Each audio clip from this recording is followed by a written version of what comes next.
Hi guys, this is Grandpa again. Still early in the morning here at my house, but we're going to read another couple of chapters of our Mr. Popper Penguin book. Today we're starting on chapter number 10. And if you look in your book, chapter 10 looks like this. There's an X, and an X in Roman numeral means 10. And we're going to be starting on chapter 10 today. And at the bottom of the page, it says 63, page 63 in my book. Next day, the picture of Mr. Popper and Captain Cook appeared in the Stillwater Morning Chronicle, with a paragraph about the house painter who had received a penguin by air express from Admiral Drake in the faraway Antarctic. Then the Associated Press picked up the story, and a week later, the photograph could be seen in the Sunday edition of the most important newspapers in all of the cities of the country. Naturally, the Poppers all felt very proud and very happy.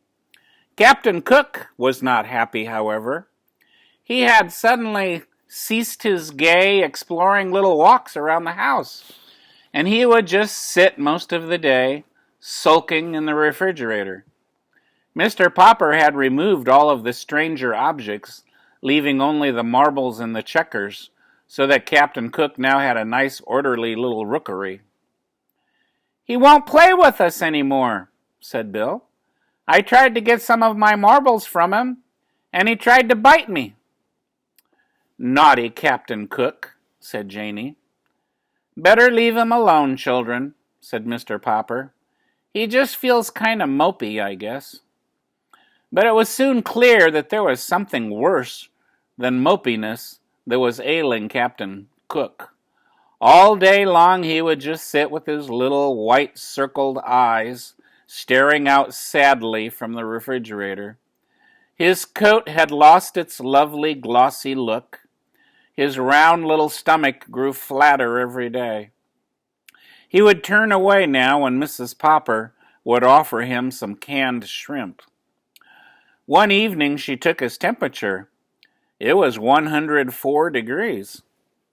"Well, Papa," she said, "I think you had better call the veterinarian.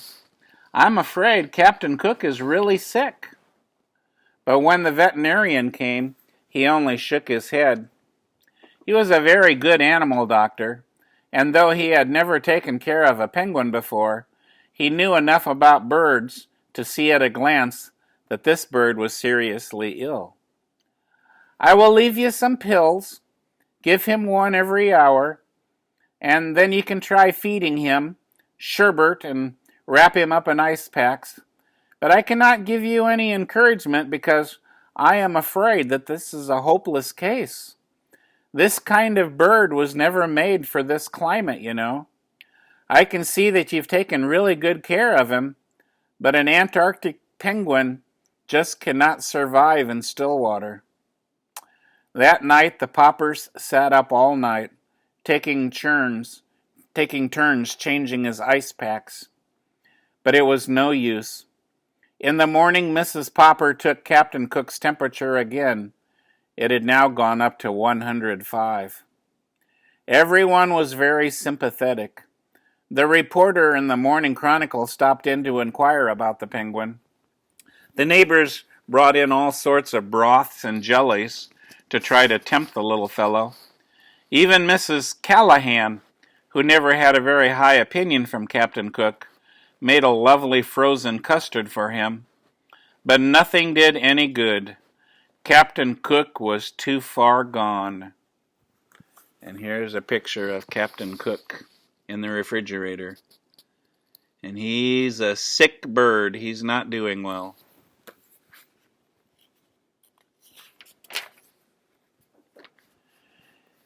He slept all day now, in a heavy stupor, and everybody was saying the same thing, that it looked like the end was not very far away.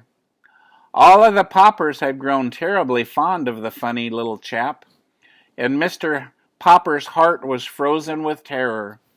It seemed to him that his life would be very empty if Captain Cook went away. Surely someone would know what to do for a sick penguin. He wished there was some way of asking the advice of Admiral Drake, away down at the South Pole, but there was not time. In his despair, Mr. Popper came up with an idea.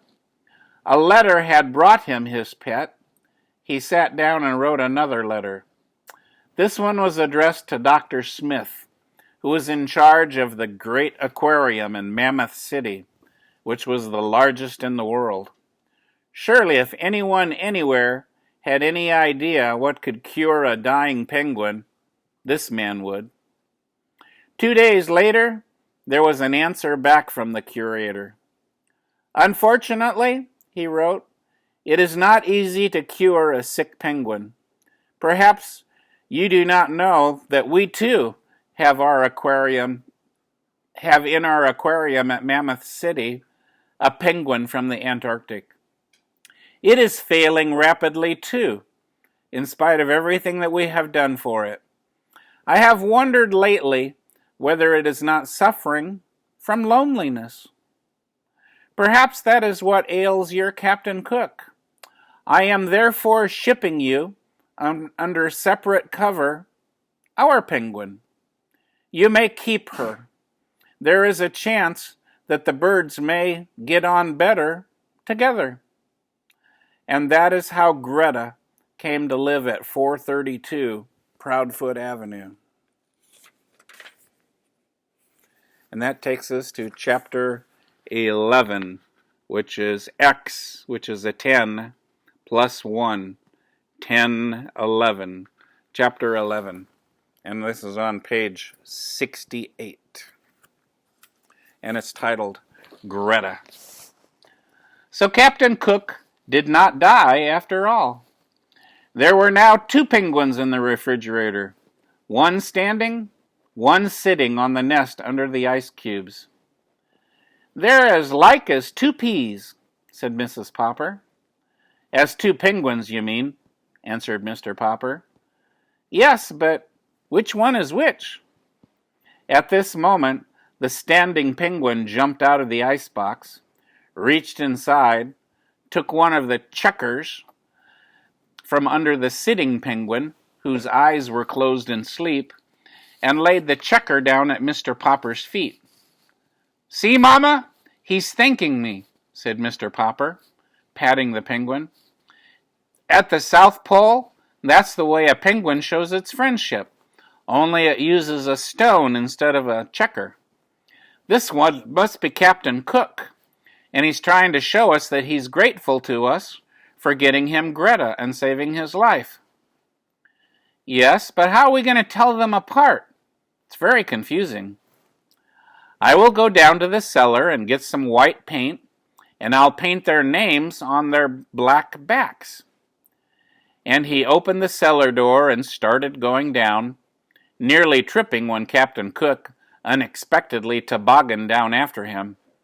When he came back up again, Mr. Popper had a brush and a small paint can in his hands, while the penguin now had a white Captain Cook written on his back. Cook, said Captain Cook, proudly showing his name to the penguin in the icebox. Gaw, said the sitting penguin, and then, squirming around in her nest, she turned back to Mr. Popper.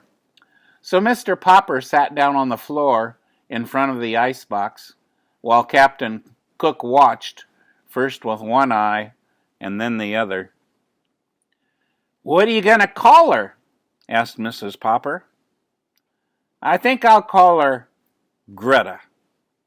That's a nice name, said Mrs. Popper, and she seems like a nice bird, too. But the 2 of them fill up the icebox, and pretty soon there will be eggs. And the next thing you know, the icebox won't be big enough for all of your penguins. Besides, you haven't done a thing about how I'm going to keep the food cold. I will, my love, promised Mr. Popper. It is already pretty cold for the middle of October, and it'll soon be cold enough outside for Captain Cook and Greta.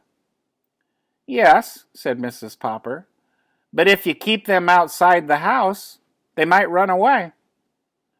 Mama, said Mr. Popper, you put your food back in the icebox tonight, and we'll just keep Greta and Captain Cook in the house. Captain Cook can help me move the nest into the other room. Then I will open all of the windows and leave the windows open, and the penguins will be comfortable. Well, the penguins will be comfortable, said Mrs. Popper. But what about us? Oh, we can wear our winter coats and hats in the house, said Mr. Popper, as he got up to go around and open all the windows. It certainly is colder, said Mrs. Popper, sneezing. Well, the next few days were even colder, but the Poppers got used to sitting around in their coats. Greta and Captain Cook always occupied the chairs nearest the open windows. One night, quite early in November, there was a blizzard. A blizzard when there's lots of snow and lots of wind. And when the Poppers got up in the morning, there were large drifts of snow all over the inside of their house. Mrs. Popper wanted to get her broom and have Mr. Popper bring his snow shovel in to clear away the drifts. But the penguins were having so much fun in the snow that Mr. Popper insisted that it should be left where it was. In fact, he even went so far as to bring in an old garden hose up from the basement and sprinkle all of the floors that night until the water was about an inch deep. By the next morning, all the Poppers' floors were covered with ice, with snowdrifts around the edges near the open windows. Both Greta and Captain Cook were tremendously pleased with all of that ice and snow. They would go up on the snowdrift at one end in the living room and run down, one behind the other, onto the ice, until they were running too fast to keep their balance. Then they would flop on their stomachs and toboggan across the slippery ice. This amused Bill and Janie so much that they tried it too, on their stomachs, in their coats. This in turn pleased the penguins very much. Then Mr. Popper moved all of the furniture into the living room to one side so that the penguins and the children would have plenty of room for sliding. It was a little hard at first to move the furniture because the feet of the chairs had frozen into the ice. And here's a picture of this. It's the inside of their house. The inside of their house kind of looks like the outside of their house should. And there's says Captain Cook on the back of that penguin. Towards afternoon, the weather got warmer, and the ice began to melt. Now, Papa, said Mrs. Popper, you really must do something. We can't go on like this. But Captain Cook and Greta were both fat and sleek, and the children have never been so rosy. Well, it may be very healthy, said Mrs. Popper, as she mopped up the flood, but it's very untidy. Yeah, I will do something about it tomorrow, said Mr. Popper. And there's a penguin that says Greta on the back of it. And that's the end of chapter 11. Tomorrow, the next one, we will start chapter 12. Good to see ya. Glad you could join me. Hope you're liking the book. Bye-bye. See you later.